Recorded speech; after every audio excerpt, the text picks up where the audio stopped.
welcome to Parkour Kitchen, episode 5. Before we begin, I want to show you something that we made for dinner last night that was kind of fun.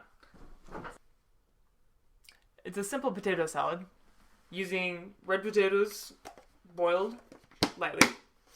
And all I did was mix kale, pepper, and salt with a little bit of milk in a bowl with the potatoes.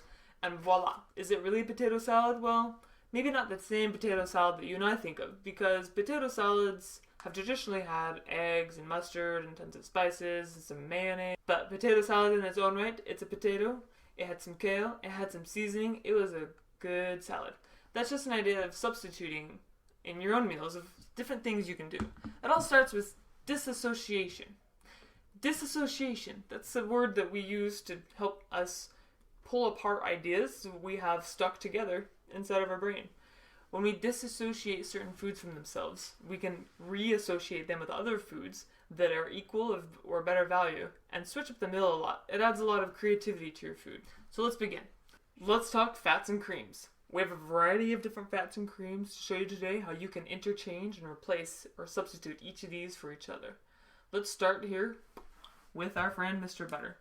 Butter is at the heart of a lot of people's diets. We use it to bake, we use it to saute, we use it to cook, we use it in everything. I'm going to show you some ways to replace butter in your day-to-day cooking that will add a lot of different flavor to your food.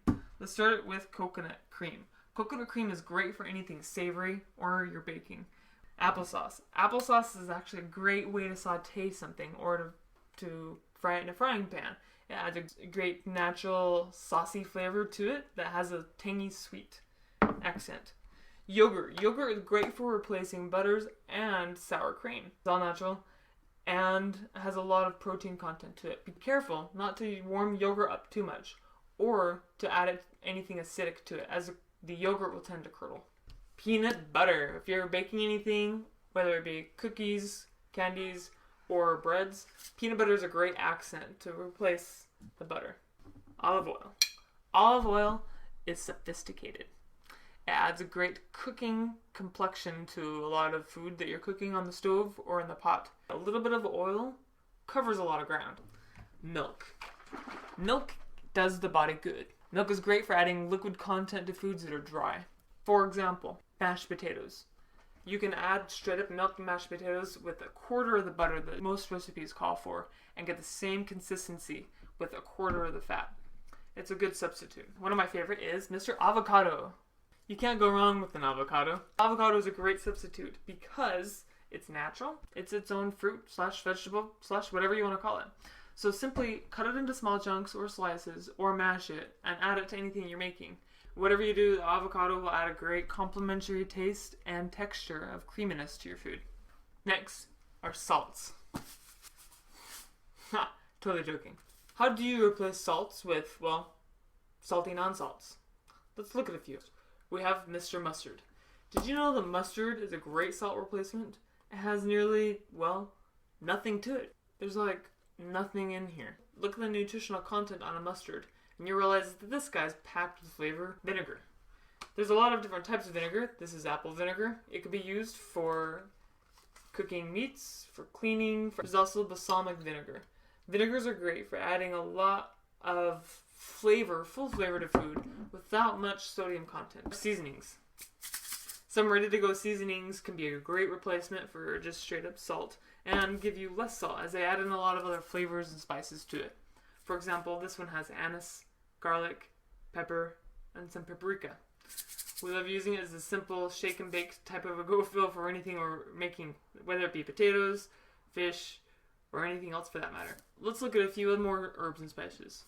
There's garlic powder, or you can go straight up with garlic. These are packed with flavors that don't require a lot of salt. In that same family are onions.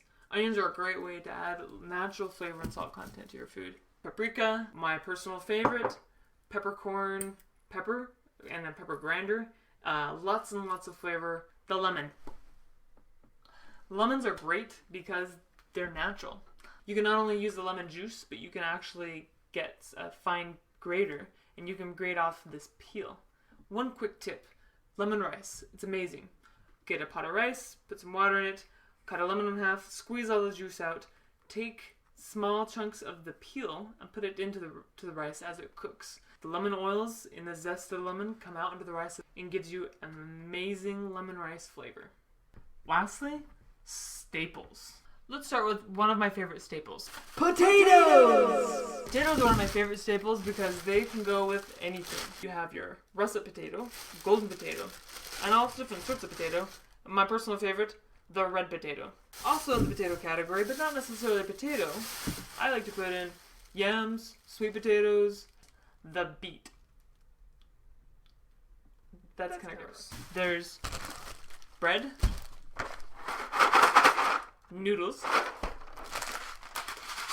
rices, and I think this is actually a mix that has rice and quinoa and couscous, all the variety of those grains. The idea behind here is that you can interchange these grains as well to add a lot of variety to whatever you're making. Switch it up once in a while. If something calls for potatoes, try making it with noodles instead. Unless it's mashed potatoes, because that would mean mashed noodles, and that's just sort of weird. If something calls for noodles, but you only have rice, try the rice instead. You never know what good you're going to get. There's a variety of different staples that you could use to make any dish even better. Oh, yeah! Not to mention my favorite, tortilla chips. Here, buddy. You want some?